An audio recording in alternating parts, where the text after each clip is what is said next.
नमस्कार दोस्तों, स्वागत है आपका सोनू कुमार क्लासेज में।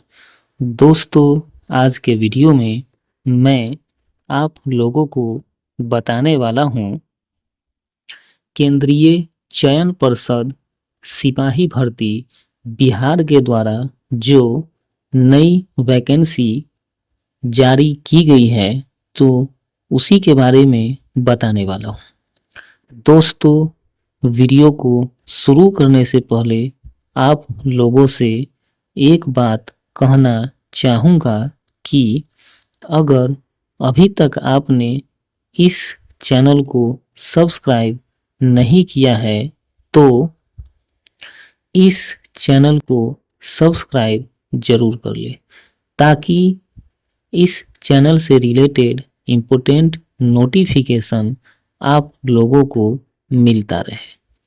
तो दोस्तों, वीडियो को शुरू करते हैं।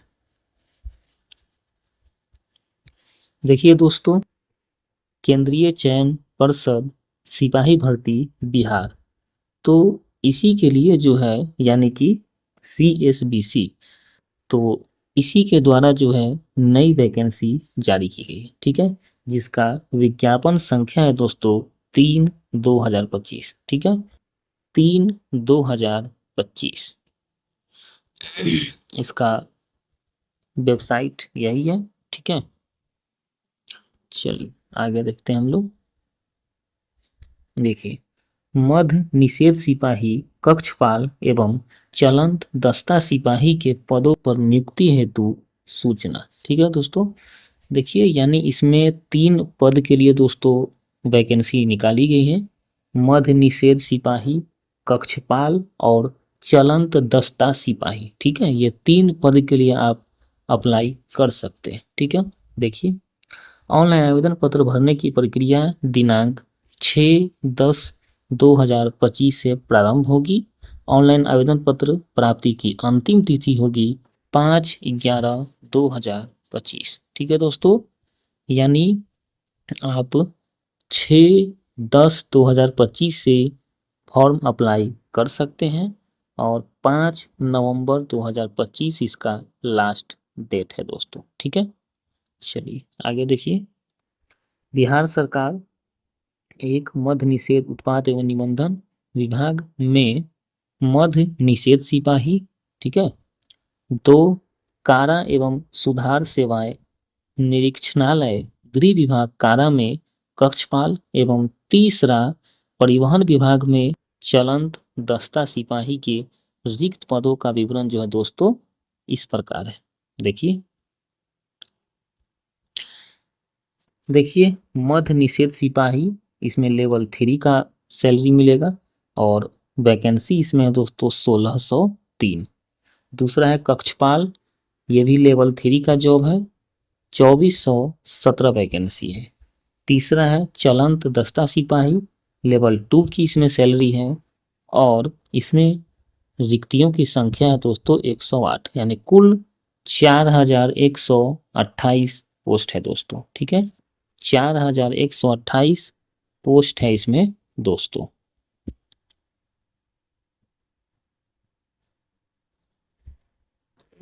ये कैटेगरी वाइज इसमें बांटा गया दोस्तों, ठीक है। जैसे गैर आरक्षित यानी UR के लिए जो है दोस्तों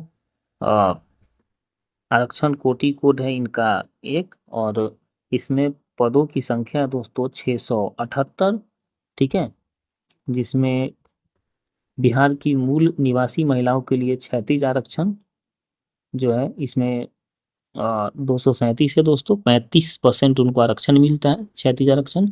और बिहार के स्वतंत्रता सेनानी के जो भी होता है पोता पोती नाती नतनी, तो इन लोगों के लिए जो है दोस्तों ये 32 पोस्ट आरक्षित है, ठीक है।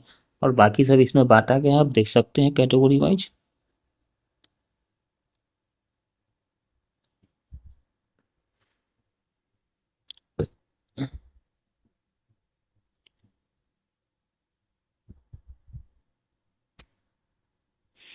और देखिए दोस्तों, कारा एवं सुधार सेवाएं निरीक्षणालय गृह विभाग कारा में कक्षपाल के पद पर जो है दोस्तों ये 2417 पोस्ट का जो है वो इस प्रकार इसमें बांटा गया है, आप देख सकते हैं इसमें। ठीक है, और इसी प्रकार से दोस्तों जो तीसरा पद है चलंत दस्ता सिपाही, तो उनके लिए जो है दोस्तों ये 108 पद है दोस्तों, वैकेंसी निकाली गई है। ठीक है, और लेवल 2 का सैलरी है। ठीक है, यानी 19,900 से 63,200 इसमें सैलरी का है। तो ये बांटा गया कैटेगरी वाइज।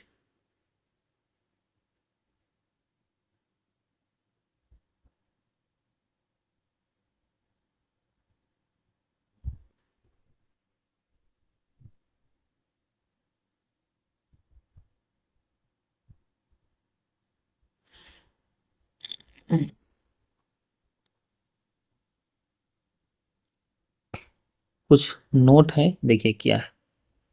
लिखित परीक्षा के पूर्व अधियाची प्राधिकारों से प्राप्त नई अधियाचनाओं को भी शामिल किया जा सकता है तथा अथवा संशोधन होने पर पदों की संख्या घट बढ़ सकती है। ठीक है, उपर्युक्त पदों से संबंधित प्रतियोगिता परीक्षा के लिए सुयोग्य भारतीय नागरिकों से ऑनलाइन आवेदन आमंत्रित किए जाते हैं, यानी कि भारत का नागरिक होना चाहिए ऑनलाइन अप्लाई करने के लिए। ठीक है, देखिए अब हम लोग क्वालिफिकेशन देखेंगे। मध्य निषेध सिपाही, कक्षपाल और चलंत दस्ता सिपाही के पद पर आवेदन हेतु क्या पात्रता होनी चाहिए।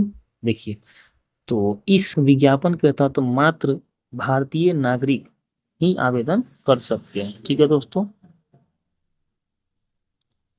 आगे देखिए, चलन दस्ता सिपाही पद हेतु अभ्यर्थी को विज्ञापन की तिथि 26/9/2025 तक या इसके पूर्व का 2 पहिया एवं 4 पहिया हल्का मोटर वाहन यानी कि LMV अथवा भारी मोटर वाहन यानी कि HMV चलाने का सक्षम प्राधिकार द्वारा निर्गत वैध वाहन चालन अनुज्ञप्ति का धारक होना अनिवार्य है। ठीक है, देखिए शारीरिक मापदंड क्या होना चाहिए।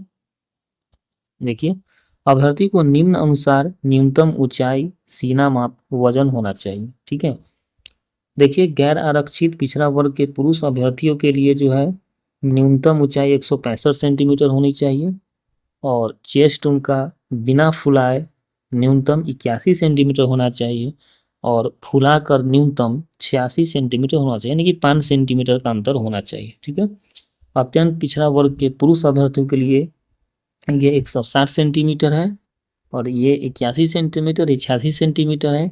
अनुसूचित जाति एवं अनुसूचित जनजातियों के पुरुष अभ्यर्थियों के लिए 160 सेंटीमीटर है, ये 79 सेंटीमीटर है और ये 84 सेंटीमीटर है। ठीक है, सभी वर्गों की महिला अभ्यर्थियों के लिए ऊंचाई कम से कम 155 सेंटीमीटर होना चाहिए और ये कॉलम उन पर लागू नहीं है। देखिए, फुलाने के बाद सीना की मापी में कम से कम 5 सेंटीमीटर का अंतर होना अनिवार्य होगा। सभी वर्गों की महिला अभ्यर्थियों के लिए न्यूनतम वजन 48 किलोग्राम ये होना अनिवार्य है।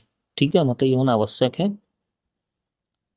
देखिए, जो ट्रांसजेंडर है तो उनके लिए शारीरिक मापदंड महिला अभ्यर्थियों के लिए ही जैसे हैं वैसे ही होगा। ठीक है, देखिए अब शैक्षणिक अर्हता, मध्य निषेध सिपाही और चलन दस्ता सिपाही पद के लिए शैक्षणिक अर्हता जो है इंटरमीडिएट यानी कि 10+2 उत्तीर्ण अथवा बिहार राज्य सरकार के मदरसा बोर्ड द्वारा निर्गत मौलवी प्रमाण पत्र अथवा बिहार राज्य के संस्कृत बोर्ड द्वारा निर्गत शास्त्री अंग्रेजी सहित अथवा आचार्य अंग्रेजी रहित प्रमाण पत्र अथवा राज्य सरकार द्वारा मान्यता प्राप्त अन्य समकक्ष शैक्षणिक अर्हता होगी। ठीक है, चलिए आगे देखिए दोस्तों, कक्षपाल पद के लिए शैक्षणिक अर्हता किसी भी राज्य शासन या केंद्रीय शासन द्वारा मान्यता प्राप्त बोर्ड परिषद से इंटरमीडिएट यानी 10+2 अथवा समकक्ष परीक्षा उनको पास होना चाहिए। अब उम्र सीमा की बात हम लोग कर लेते हैं दोस्तों। देखिए, तो मध्य निषेध सिपाही पद के लिए अभ्यर्थी की उम्र की गणना मैट्रिक अथवा समकक्ष परीक्षा के प्रमाण पत्र के में अंकित जन्म तिथि के आधार पर की जाएगी। ठीक है, कट ऑफ तिथि के अनुसार अभ्यर्थियों की उम्र सीमा आरक्षण कोटिवार निम्न रहेगी। ठीक है, देखिए गैर आरक्षित के लिए कम से कम 18 वर्ष और अधिकतम 25 वर्ष होगा। पिछड़ा वर्ग के कोटि एवं अत्यंत पिछड़ा वर्ग कोटि के पुरुषों के लिए अधिकतम उम्र सीमा में 2 वर्षों का शिथिलीकरण यानी न्यूनतम उम्र 18 वर्ष और अधिकतम 27 वर्ष होगा। ठीक है। पिछड़ा वर्ग एवं अत्यंत पिछड़ा वर्ग कोटि की महिलाओं के लिए अधिकतम उम्र सीमा में 3 वर्षों का शिथिलीकरण यानी न्यूनतम उम्र 18 वर्ष और अधिकतम उम्र 28 वर्ष होगा। ठीक है। अनुसूचित जाति एवं अनुसूचित जनजाति कोटि के अभ्यर्थियों तथा ट्रांसजेंडर के लिए अधिकतम उम्र सीमा में 5 वर्षों का शिथिलीकरण यानी न्यूनतम उम्र 18 वर्ष और अधिकतम उम्र 30 वर्ष तक वो फॉर्म अप्लाई कर सकते हैं। देखिए, कक्षपाल के पद के लिए अभ्यर्थी की उम्र की गणना मैट्रिक अथवा समकक्ष परीक्षा के प्रमाण पत्रों में अंकित जन्म तिथि के आधार पर की जाएगी। कट ऑफ तिथि के अनुसार अभ्यर्थी की उम्र सीमा आरक्षण कोटिवार निम्नवत रहेगी। कक्षपाल सीधी भर्ती अभ्यर्थियों के लिए उम्र सीमा क्या होगा, देखिए दोस्तों, तो इसमें भी लगभग दोस्तों देखिए थोड़ा सा चेंजिंग है। देखिए इसमें जनरल कैटेगरी से जो है उनको न्यूनतम 18 है, अधिकतम 23 वर्ष है। ठीक है। ओबीसी में जो भी आते हैं पुरुष तो उनको 18 वर्ष न्यूनतम, 25 वर्ष अधिकतम है। ठीक है। और जो जनरल वर्ग की और ओबीसी की जो भी महिला हैं तो उनको 18 वर्ष न्यूनतम और 26 वर्ष अधिकतम। और SC ST के जो भी कैंडिडेट है और ठीक है तो उनको जो है कम से कम 18 वर्ष और अधिकतम जो है 28 वर्ष ही उनको 28 वर्ष तक फॉर्म अप्लाई कर सकते हैं। ठीक है। हो गया। चलिए आगे देखिए,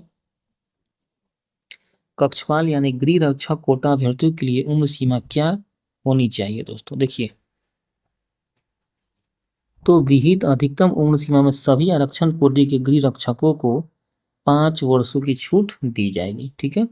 कक्षपाल यानी जो भूतपूर्व सैनिक कोटा के अंतर्गत अभ्यर्थियों की उम्र सीमा क्या होगा, तो सभी आरक्षण कोटि के भूतपूर्व सैनिक अभ्यर्थियों के लिए अधिकतम उम्र सीमा 45 वर्ष होगी। ठीक है। आगे देखिए, चलंत दस्ता सिपाही पद के लिए अभ्यर्थियों की उम्र की गणना मैट्रिक अथवा समकक्ष परीक्षा के प्रमाण पत्र में अंकित जन्म तिथि के आधार पर की जाएगी। कट ऑफ तिथि के अनुसार अभ्यर्थियों की उम्र सीमा आरक्षण कोटिवार निम्नवत रहेगी। ठीक है। तो 18 से 25, कम से कम 18, 25 वर्ष अधिकतम। ओबीसी के कैंडिडेट को कम से कम 18, अधिकतम 27 वर्ष। और जो ओबीसी की जो महिला हैं तो उनको न्यूनतम 18 वर्ष, अधिकतम 28 वर्ष। जो SC ST के कैंडिडेट हैं तो उनको 18 वर्ष न्यूनतम, अधिकतम 30 वर्ष होगा। ठीक है। देखिए आगे है, विहित अधिकतम उम्र सीमा में सभी आरक्षण कोटि के गृह रक्षकों को 5 वर्षों की छूट दी जाएगी। ठीक है। तो ये सब है। अब देखिए आरक्षण का बात कर लेते हैं तो क्या है। देखिए, आरक्षण का लाभ राज्य सरकार के प्रचलित आरक्षण नियमों के अनुसार और राज्य सरकार के सक्षम स्तर से निर्गत प्रमाण पत्र के आधार पर ही दे होगा। आवेदन पत्र में आरक्षण का दावा नहीं करने पर आरक्षण का लाभ नहीं मिलेगा। ठीक है। आगे देखिए, जाति के आधार पर आरक्षण का लाभ बिहार के मूल निवासी अभ्यर्थियों को ही दे होगा। आवेदन में दिया गया अस्थायी पता ही आरक्षण के प्रयोजन के लिए अस्थायी निवास अनुमान होगा। आरक्षण के लिए अभ्यर्थियों को अस्थायी आवासीय प्रमाण पत्र प्रस्तुत करना अनिवार्य होगा। ठीक है।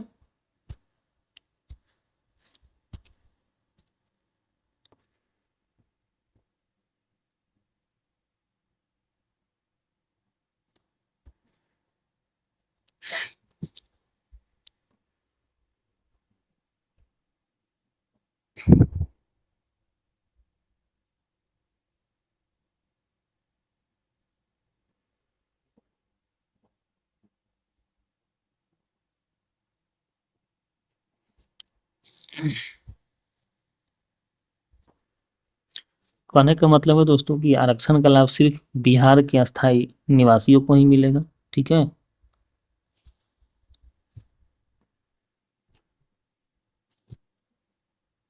एक चीज ध्यान दीजिए दोस्तों, आरक्षण का दावा करने वाली विवाहित महिलाओं का जाति एवं क्रीमी लेयर रहित प्रमाण पत्र उनके पिता के नाम एवं पता से निर्गत होना चाहिए, न कि उनके पति के नाम से। ठीक है, ये चीज आप ध्यान दीजिएगा। ठीक है,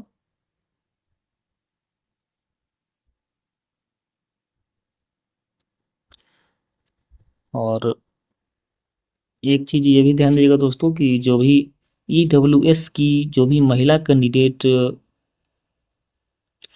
वो होंगे, तो उनका जो ईडब्ल्यूएस सर्टिफिकेट जो बनेगा, तो वो उनके पति के नाम से बनेगा। ठीक है, पिता के नाम से नहीं।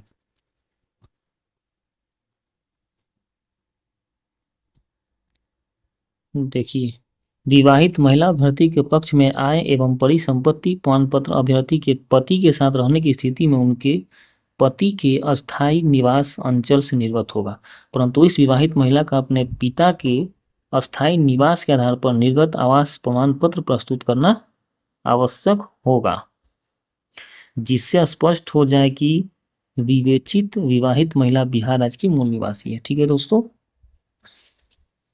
यानी कहने का मतलब है कि उनका अगर आय प्रमाण पत्र या फिर ईडब्ल्यूएस सर्टिफिकेट जो है बनेगा, तो वो उनके पति के नाम से बनेगा, लेकिन आवासीय जो बनेगा या जाति जो बनेगा, जाति प्रमाण पत्र, तो वो उनके पिता के नाम से बनेगा। ये चीज ध्यान दीजिएगा दोस्तों।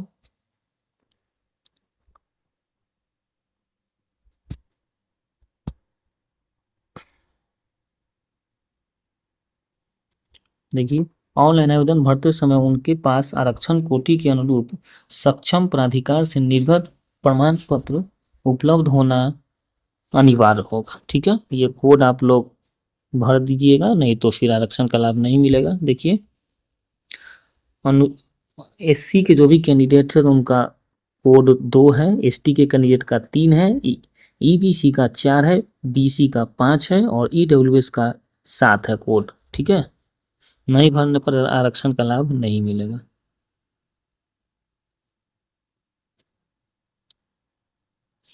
एक चीज ध्यान दीजिएगा दोस्तों, आपका जो भी डॉक्यूमेंट होगा तो वो ऑनलाइन फॉर्म भरने का जो भी अंतिम तिथि है तो उसके उस डेट तक ही मान्य होगा। ठीक है, उसके बाद तक मान्य नहीं होगा।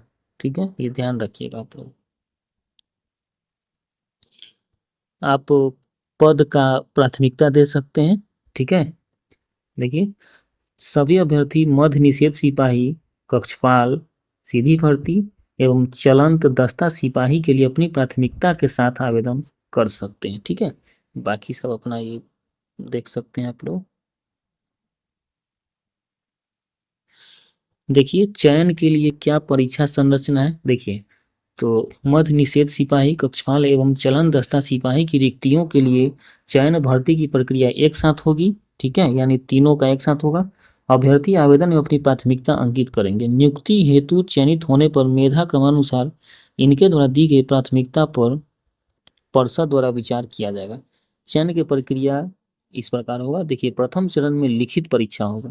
देखिए क्या कर रहा है, आवेदन पत्रों के संग्रहण के उपरांत आवेदन पत्रों की संवीक्षा की जाएगी।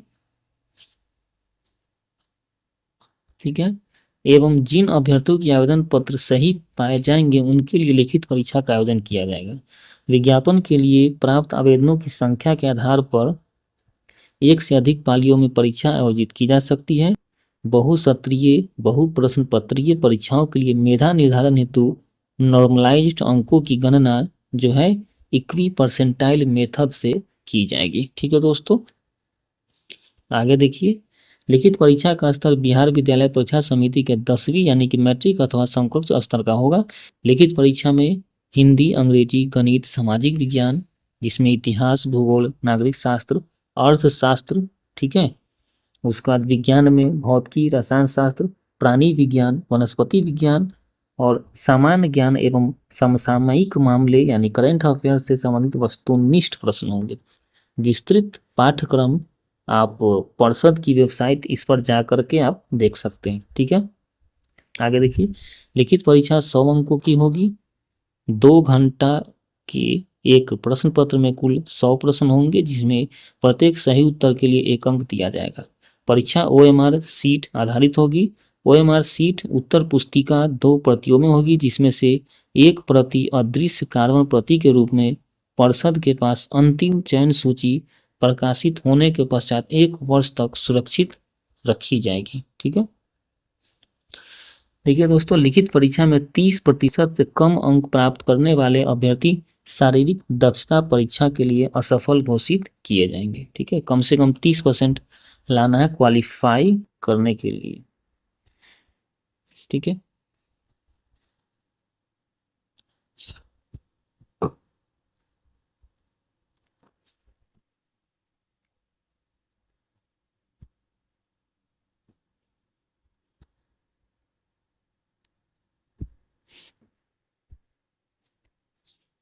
आगे देखिए, लिखित परीक्षा अंतिम मेधा सूची का आधार नहीं होगी।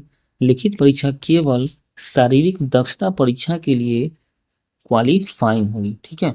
द्वितीय चरण है दोस्तों शारीरिक दक्षता परीक्षा, यानी कि PET, फिजिकल एलिजिबिलिटी टेस्ट। देखिए क्या है? लिखित परीक्षा के आधार पर पात्र अभ्यर्थियों को निर्धारित अनुपात में शारीरिक दक्षता परीक्षा के लिए बुलाया जाएगा। ठीक है। देखिए क्या है? कक्षपाल, गृह रक्षक कोटा एवं कक्षपाल भूतपूर्व सैनिक कोटा के अभ्यर्थियों को छोड़कर अन्य सभी अभ्यर्थियों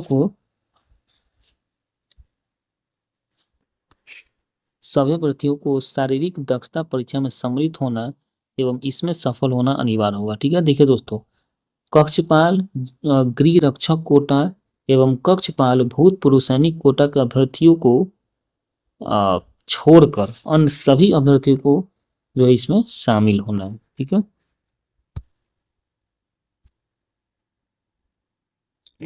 कुछ इंपोर्टेंट है, देख लीजिए। महिला अभ्यर्थियों को शारीरिक दक्षता परीक्षा के समय गर्भवती न होने का घोषणा पत्र देना अनिवार्य होगा। गर्भवती महिला को शारीरिक दक्षता परीक्षा में भाग लेने की अनुमति नहीं होगी। आगे देखिए, मध्य निषेध सिपाही या कक्षपाल सीधी भर्ती चलंत दस्ता सिपाही के पद पर नियुक्ति हेतु चयन के लिए अंतिम मेधा सूची शारीरिक दक्षता परीक्षा के अधीन तीनों स्पर्धाओं यथा दौड़, ऊंची कूद तथा गोला फेंक में अभ्यर्थी द्वारा प्राप्त कुल अंकों के आधार पर तैयार की जाएगी। इन तीनों स्पर्धाओं में अभ्यर्थी को अलग अलग सफल होना अनिवार्य होगा। देखिए, शारीरिक दक्षता परीक्षा कुल 100 अंकों की होगी। ठीक है। ऊंचाई एवं सीना वजन की माप की जाएगी। इसके लिए कोई अंक देय नहीं होगा, परंतु विहित अर्हताएं पूरी करने वाले अभ्यर्थी पूरी नहीं करने वाले अभ्यर्थी असफल घोषित किए जाएंगे। देखिए दोस्तों, शारीरिक दक्षता परीक्षा में निम्नलिखित स्पर्धाएं होगी। देखिए, दौड़ होगा अधिकतम 50 अंक का सभी कोटि के पुरुषों के लिए। ठीक है। देखिए, 1 मील यानी कि 1600 मीटर अधिकतम 6 मिनट में उनको पूरा करना होगा। 5 मिनट से कम अगर में वो पूरा करते हैं तो 50 अंक मिलेंगे। 5 मिनट से 5 मिनट 20 सेकंड तक में उनको 40 अंक मिलेंगे। ठीक है। आगे देखिए, 5 मिनट 20 मिनट से अधिक एवं 5 मिनट 40 सेकंड तक में 30 अंक मिलेंगे और 5 मिनट 40 सेकंड से अधिक एवं 6 मिनट तक में उनको 20 अंक मिलेंगे। 6 मिनट से अधिक समय लेंगे तो वो असफल हो जाएंगे। सभी कोटि की महिलाओं के लिए देखिए, 1 किलोमीटर का दौड़ उनका होगा, अधिकतम 5 मिनट रहेगा टाइम। 4 मिनट से कम जो लेंगे 50 अंक। 4 मिनट से 4 मिनट 20 सेकेंड तक में उनको 40 अंक मिलेंगे। 4 मिनट 20 सेकेंड से अधिक एवं 4 मिनट 40 सेकेंड तक में उनको 30 अंक मिलेंगे। 4 मिनट 40 सेकेंड से अधिक एवं 5 मिनट तक में उनको 20 अंक मिलेंगे। 5 मिनट से जो अधिक समय लेंगे वो असफल होंगे। अब देखिए, गोला फेंक में क्या है, अधिकतम 25 अंक का होगा। सभी कोटि के पुरुषों के लिए 16 पाउंड का गोला जो है न्यूनतम 16 फीट उनको फेंकना होगा। ठीक है। देखिए, 16 फीट से 17 फीट तक फेंकने पर उनको 9 अंक मिलेंगे। 17 फीट से ज़्यादा एवं 18 फीट तक फेंकने पर उनको 13 अंक मिलेंगे। 18 फीट से ज़्यादा एवं 19 फीट तक फेंकने में उनको 17 अंक मिलेंगे। 19 फीट से ज़्यादा एवं 20 फीट तक फेंकने में उनको 21 अंक मिलेंगे। 20 फीट से ज़्यादा फेंकने पर उनको 25 अंक मिलेंगे। ठीक है, चलिए आगे देखिए। 16 फीट से कम फेंकने वाले पुरुष अभ्यर्थियों को असफल घोषित किया जाएगा। आगे देखिए, महिलाओं के लिए देखिए 12 पाउंड का गोला न्यूनतम 12 फीट फेंकना होगा। देखिए 12 फीट से 13 फीट तक फेंकने वाले को 9 अंक मिलेगा। 13 फीट से ज़्यादा एवं 14 फीट तक फेंकने वाले को 13 अंक मिलेगा। 14 फीट से ज़्यादा एवं 15 फीट तक फेंकने वाले को 17 अंक मिलेगा। 15 फीट से ज़्यादा एवं 16 फीट तक को फेंकने वाले को 21 अंक मिलेगा और 16 फीट से ज़्यादा फेंकने वाले को 25 अंक दिया जाएगा। 12 फीट से कम फेंकने वाली महिला अभ्यर्थियों को असफल घोषित किया जाएगा। देखिए ऊंची कूद अधिकतम 25 अंक के लिए सभी कोटि के पुरुष के लिए है, न्यूनतम 4 फीट। देखिए 4 फीट कूदने वाले को 13 अंक, 4 फीट 4 इंच कूदने वाले को 17 अंक, 4 फीट 8 इंच कूदने वाले को 21 अंक, 5 फीट कूदने वाले को 25 अंक दिया जाएगा। 4 फीट न कूद सकने वाले पुरुष अभ्यर्थियों को असफल घोषित किया जाएगा। सभी कोटि की महिलाओं के लिए देखिए न्यूनतम 3 फीट कम से कम कूदना है उनको। 3 फीट कूदने वाले को 13 अंक मिलेगा। 3 फीट 4 इंच कूदने वाले को 17 अंक मिलेगा। 3 फीट 8 इंच कूदने वालों को 21 अंक मिलेगा। 4 फीट कूदने वालों को 25 अंक दिया जाएगा। आगे देखिए, 3 फीट न कूद सकने वाली महिला अभ्यर्थियों को असफल घोषित किया जाएगा। ठीक है, देखिए क्या है, नियत समय पुरुषों के लिए 6 मिनट एवं महिलाओं के लिए 5 मिनट में दौड़ पूरी करने वाले अभ्यर्थियों को गोला फेंक एवं अथवा ऊंची कूद स्पर्धाओं में न्यूनतम वीर निश्चित मानदंड पूरा नहीं करने पर असफल घोषित किया जाएगा तथा ऐसे अभ्यर्थियों को अन्य स्पर्धाओं में सम्मिलित होने का अवसर प्रदान नहीं किया जाएगा। अभ्यर्थियों को सभी स्पर्धाओं में अलग अलग सफल होना होगा।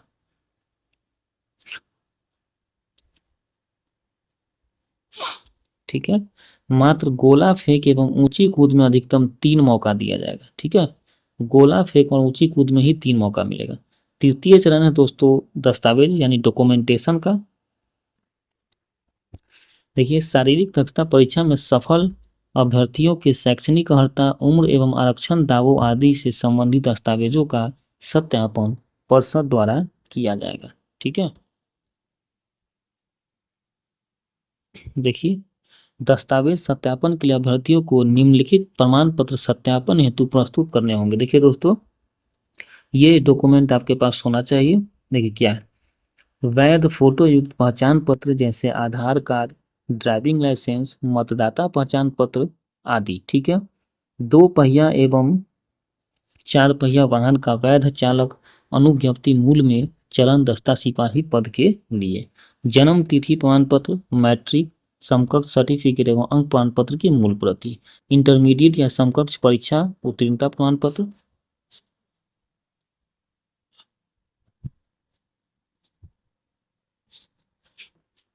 आगे देखिए, इंटरमीडिएट या समकक्ष परीक्षा का अंक पत्र, अनुसूचित जाति यानी कि SC ST आरक्षण वर्ग के भर्तियों के लिए सक्षम प्राधिकार द्वारा निर्गत जाति प्रमाण पत्र और ये आवासीय प्रमाण पत्र। आगे देखिए, BC एवं EBC आरक्षण वर्ग के अभ्यर्थियों के लिए जो है जाति प्रमाण पत्र एवं निवास प्रमाण पत्र। आगे देखिए, सक्षम प्राधिकार द्वारा निर्गत क्रीमी लेयर रहित प्रमाण पत्र यानी नॉन क्रीमी लेयर सर्टिफिकेट एवं विगत 1 वर्ष से पूर्व का निर्गत क्रीमी लेयर रहित प्रमाण पत्र होने पर सामान्य प्रशासन विभाग बिहार सरकार के परिपत्र संख्या 15440 दिनांक 5/12/2017 के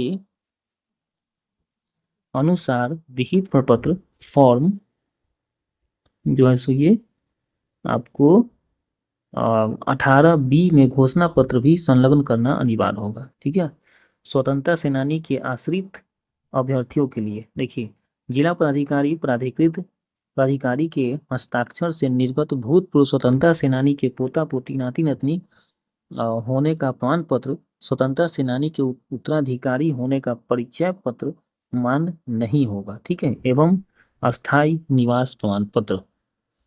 आगे देखिए, आर्थिक रूप से कमजोर वर्ग अभ्यर्थियों के लिए जो है उनको ईडब्ल्यूएस सर्टिफिकेट देना होगा, आवासीय प्रमाण पत्र देना होगा। और ट्रांसजेंडर अभ्यर्थी के लिए जो है, देखिए क्या है, सक्षम प्राधिकार जिला पदाधिकारी द्वारा निर्गत ट्रांसजेंडर होने संबंधी पहचान प्रमाण पत्र।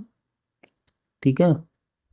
सामान्य प्रशासन विभाग बिहार सरकार का परिपत्र संख्या 9556 दिनांक 19/6/2024 सह पठित उभय लिंगी व्यक्ति अधिकारों का संरक्षण नियम 2020 के प्रपत्र 3 अथवा प्रपत्र 4 में निर्गत पहचान प्रमाण पत्र एवं अस्थायी आवास प्रमाण पत्र। भूतपूर्व सैनिक कक्षपाल पद अभ्यर्थियों के लिए भूतपूर्व सैनिक होने संबंधी वैध पहचान पत्र एवं डिस्चार्ज बुक एवं पीपीओ की मूल प्रति। आगे देखिए, गृह रक्षक अभ्यर्थियों के लिए क्या है, केंद्रीय प्रशिक्षण संस्थान बिहार गृह रक्षा वाहिनी आनंदपुर बिहटा से निर्गत बुनियादी प्रशिक्षण प्रमाण पत्र एवं होमगार्ड का वैध आई कार्ड एवं अस्थायी आवास प्रमाण पत्र।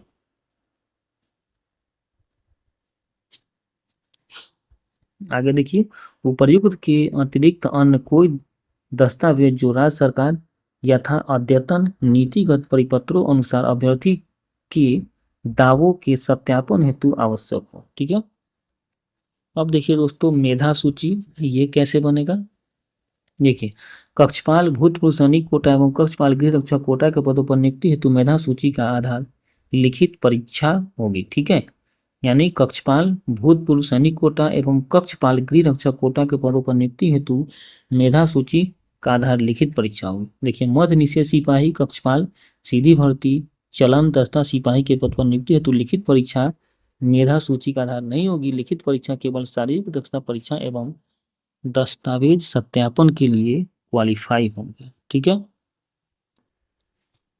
आगे देखिए, मध्य निषेध सिपाही कक्षपाल सीधी भर्ती चलन दस्ता सिपाही के पद पर नियुक्ति हेतु चयन के लिए लिखित परीक्षा शारीरिक दक्षता परीक्षा एवं दस्तावेज सत्यापन में सफल अभ्यर्थियों की मेधा सूची शारीरिक दक्षता परीक्षा के अधीन तीनों स्पर्धाओं यथा दौड़, ऊंची कूद तथा गोला फेंक में अभ्यर्थी द्वारा प्राप्त कुल अंकों के आधार पर तैयार की जाएगी। ठीक है, फिजिकल पर तैयार होगा दोस्तों। आगे देखिए, दो या अधिक अभ्यर्थियों के समान अंक प्राप्त होने की दशा में मेधा सूची में उनके स्थान का अवधारण उनकी जन्म तिथियों के आधार पर एवं समान अंक प्राप्त करने एवं समान जन्म तिथि वाले दो या अधिक अभ्यर्थियों की दशा में उनकी शैक्षणिक अर्हता के आधार पर किया जाएगा। इस प्रकार समान अंक प्राप्त करने वाले अभ्यर्थियों को अधिक उम्र वाले एवं समान प्राप्तांक एवं समान जन्म तिथि वाले अभ्यर्थियों की दशा में उच्चतर शैक्षणिक अर्हता वाले अभ्यर्थियों का स्थान मेधा सूची में उच्चतर रखा जाएगा। ठीक है।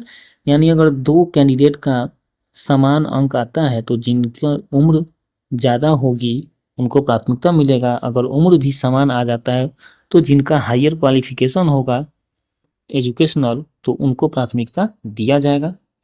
आगे देखिए, उपयुक्त प्रावधानों के अधीन विचारण के बाद भी समानता की दशा में अभ्यर्थियों का स्थान मेधा क्रम में उनके 10वीं बोर्ड के प्रमाण पत्र में यथोलिखित नाम के अंग्रेजी वर्णमाला के क्रम के अनुसार अवधारित किया जाएगा।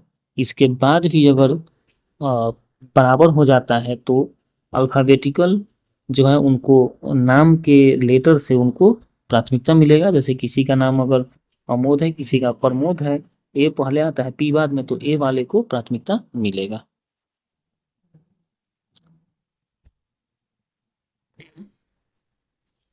देखिए, चिकित्सकीय परीक्षण नियुक्ति के पूर्व सभी चयनित अभ्यर्थियों का चिकित्सकीय परीक्षण संबंधित नियुक्ति प्राधिकारों द्वारा यथाविहित प्रावधान एवं प्रक्रिया अनुसार कराया जाएगा।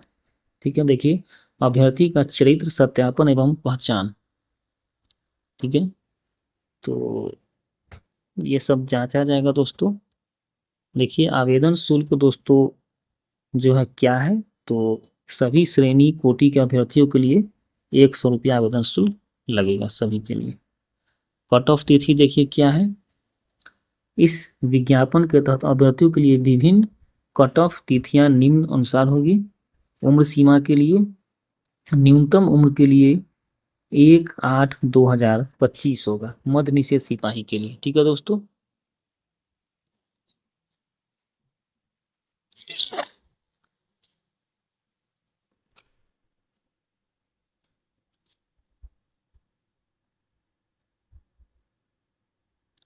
देखिए कक्षपाल पद के लिए भी 1/8/2025 है। चलंत दस्ता सिपाही पद के लिए भी 1/8/2025 न्यूनतम उम्र के लिए कट ऑफ है। ठीक है।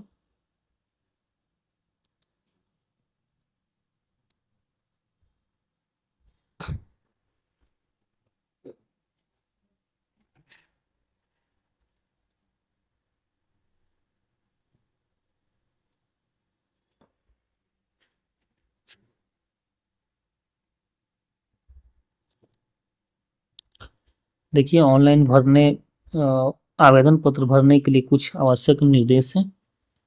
देखिए दोस्तों, ऑनलाइन आवेदन पत्र भरने की प्रारंभ तिथि है 6/10/2025। ठीक है। ऑनलाइन आवेदन भरने की प्रारंभ तिथि है दोस्तों 6/10/2025। ऑनलाइन आवेदन भरने की अंतिम तिथि है दोस्तों 5/11/2025। ऑनलाइन आवेदन भरने की अंतिम तिथि है दोस्तों 5/11/2025।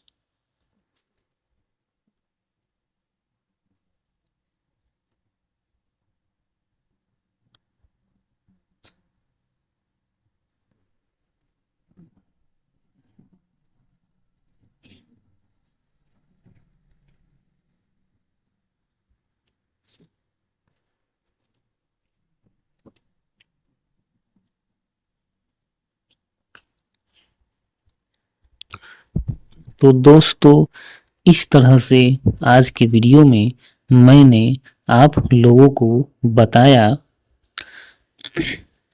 कि केंद्रीय चयन पर्षद सिपाही भर्ती बिहार के तरफ से जो मध्य निषेध सिपाही, कक्षपाल एवं चलंत दस्ता सिपाही के पदों पर नियुक्ति हेतु जो विज्ञापन जारी किया गया है तो उसी के बारे में बताया।